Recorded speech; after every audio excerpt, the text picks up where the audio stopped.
स्वागत आहे तुमचं आशूस लाईफस्टाईलमध्ये। बघता क्षणी मनाला मोहणारे आणि तोंडाला पाणी आणणारे असे आपण बघणार आहोत साबुदाणा वडे। चला तर मग बघूया साबुदाणा वडे साहित्य। इथे आपण 1 वाटी साबुदाणा घेतलेला आहे आणि नंतर मी 1 वाटी शेंगदाण्याचा कूट आणि मिरची दोन्ही जाडसर वाटून घेतलेला आहे मिक्सरमधून।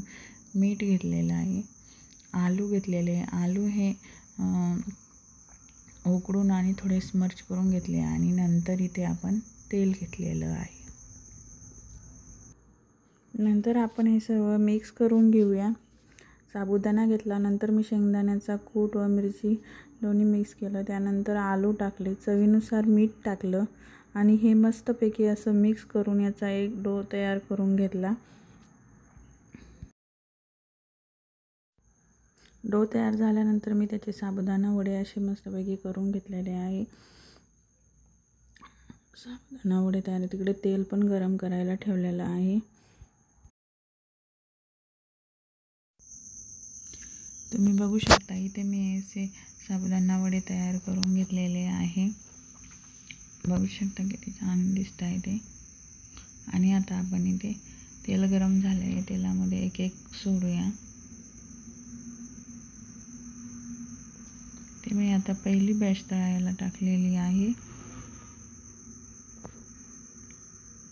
मस्तपैकी असे तळत आहे साबुदाणा वडे, बघू शकता तुम्ही। छान कलरही आला आहे त्याला, मस्त असा।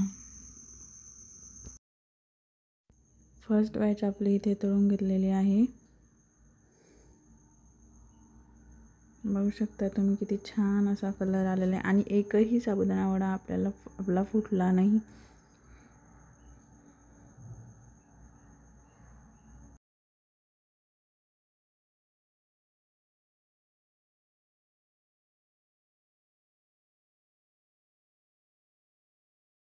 इथे आता आपण आपली दुसरी सेकंड बॅच टाकलेली आहे।